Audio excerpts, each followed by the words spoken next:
রিলিজনস আমরা কেউর পক্ষে মানে বিরুদ্ধে এই সংগ্রাম র্যালি করছে না। আমরা কেউ কোনো জাতির বিরুদ্ধে কোনো ধর্মের বিরুদ্ধে আমরা এই সংগ্রাম করছি না। আমরা যারা দুষ্কৃতি করছে তাদেরকে শাস্তিমূলক যেভাবে আইনের মোতাবেক শাস্তি দেওয়া হোক এটাই আমরা চাইছি। এবং আমি রিকোয়েস্ট করব ওয়েল ওয়াইসার যারা ভালো বুদ্ধিমান বুদ্ধিজীবী সবার যে কোনো জাতিরকে আমি অনুরোধ করব আমরা সবাই একঠা হয়ে একসঙ্গে কাজ করি যাতে আমরা ফিউচারে এইরকম ইনসিডেন্ট না হয়। এটাই আমি চাই। আমি কেউর কমিউনিটির এগেনস্টে আমি এই কথা বলতাম না। আমরা being a human being we are all equal. আমরা সবাই সমান এস এ মানবিক হিসাবে আমরা সব ভগবানের সৃষ্ট, আমরা ইকুয়াল ওয়ারলি। আমরা চাই পিসফুলি শান্তিভাবে আমরা থাকুক, সবাই আমরা মিলামেশা থাকুক। তবে যে দুষ্কৃতি করে যে কোনো কাজে হোক, আজকে এই ঘটনা নয়, আরও র্যাপটে আমরা বিভিন্ন পত্রপত্রিকাতে আমরা দেখছি, এরকম যাতে ইনসিডেন্ট না হয় এটাই আমি চাই। এবং যে কোনো কমিউনিটির লোক ভালো কাজ হইলে আমরা একসাথে সহযোগিতা করে ভালো চিন্তা নিয়ে কাজ করি এবং ফিউচারে আমরা যে খারাপ কাজ করে তাদের মাইন্ডসেটটা চেঞ্জ করতে পারে এরকম আমরা সহযোগিতা নিয়ে কাজ করতে লাগবো। এটাই আমার request সবারকে।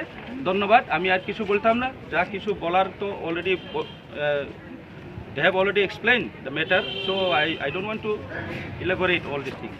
That is my views and my regards. Thank you all.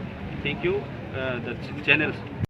সবাইকে আমি চন্দন কুসুম চাকমা, ত্রিপুরা গাবুচ্ছে যোদ্ধা এবং ওয়াইসির তরফ থেকে শান্তি সম্প্রীতি মৈত্রী এবং ঐক্যকে সুসংহত রক্ষা করার জন্য জাতি জনজাতির মিলনচিত্তকে ধরে রাখার জন্য আমরা আজ যে প্রয়াত পিন্দুলাল চাকমার আত্মার সদ্গতির উদ্দেশ্যে যে মনোমিছিল, এই মনোমিছিলে অংশগ্রহণকারী সবাইকে আমি আমার ব্যক্তিগত তরফ থেকে এবং আমার সাংগঠনিক তরফ থেকে এবং আমাদের যে জনজাতি ভ্রাতৃপ্রতিম সংগঠন থেকে আগত সবাইকে ধন্যবাদ এবং অভিনন্দন জ্ঞাপন করছি।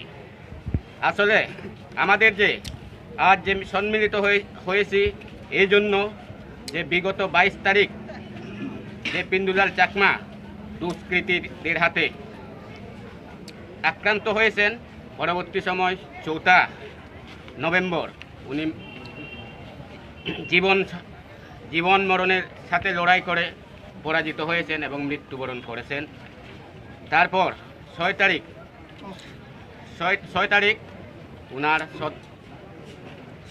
দেহ সংস্কার করা হয়েছে যে আরক্ষা দপ্তর এবং প্রশাসনের উপস্থিতিতে।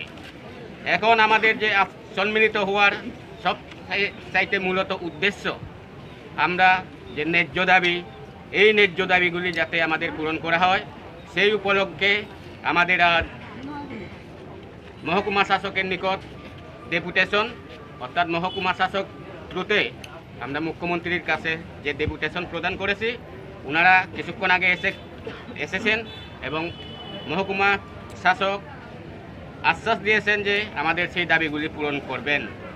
আমাদের সেই দাবিগুলির মধ্যে রয়েছে যে প্রথম দাবি, যে বিবেকানন্দ মেমোরিয়াল ক্লাবের যে দুষ্কৃতীরা যে আমাদের পিন্দুলাল চাকমাকে আক্রান্ত করেছে, সেই জন্য সেই ক্লাবের প্রেসিডেন্ট এবং সেক্রেটারি তথা রেজিস্টারকৃত যে সংস্থা তাকে ব্ল্যাক লিস্টে করার জন্য এবং সেই রেজিস্টার যাতে বাতিল করা হয়, এটা আমাদের প্রথম দাবি। তারপর আমাদের যে শহীদ পিন্দুলাল চাকমার পরিবারকে ক্ষতিপূরণ দেওয়ার জন্য আমরা সরকারের কাছ থেকে আমরা ক্ষতিপূরণের জন্য দাবি করছি, 50 লক্ষ টাকা আমরা দাবি করছি। আর যে গভর্নমেন্ট থেকে যাতে সরকারিভাবে একটা স্থায়ী চাকরি সংস্থান করা হয় সেইটা আমরা দাবি রাখছি। আর যে জমি সংক্রান্ত বিবাদ নিয়ে পিন্দুলাল চাকমা শহীদ হয়েছেন, সেই জমিটা যাতে ফেরত পান সেই জন্য এটাও আমরা দাবি রাখছি। আর এটা আমাদের দাবি যে জনজাতিদের মধ্যে যে আমাদের যে জমি সংক্রান্ত যে অধিকার, সেই অধিকারটা যাতে খর্ব না হয় তার জন্য আমরা গভর্নমেন্টের কাছে এটা আবেদন রাখছি। সাথে সাথে যাতে যেহেতু পিন্দুলাল চাকমা মৃত্যুবরণ করেননি, উনি শহীদ হয়েছেন ভারতবর্ষের ইতিহাসে এইটাই প্রথম যে পাট্টা জমি সংক্রান্ত বিষয় নিয়ে যে ভারতবর্ষের ইতিহাসে একমাত্র শহীদ হয়েছেন আমাদের এই পিন্দুলাল চাকমা। তাকে শহীদ হিসাবে যাতে ভারতের ইতিহাসে সন্ন্যাস করে লিপিবদ্ধ করা হয়, এইটাও আমরা দাবি রাখছি। এইগুলো আমাদের মূলত দাবি। তা এই দাবিগুলি জানিয়ে এবং আমাদের যে ব্রু সোসাইটি থেকে আগত ওনারা আবার সংযুক্ত করবেন, তাই আমি সবাইকে ধন্যবাদ এবং কৃতজ্ঞতা অর্পণ করে আমার সংক্ষিপ্ত আলোচনা এখানে শেষ করছি। নমস্কার।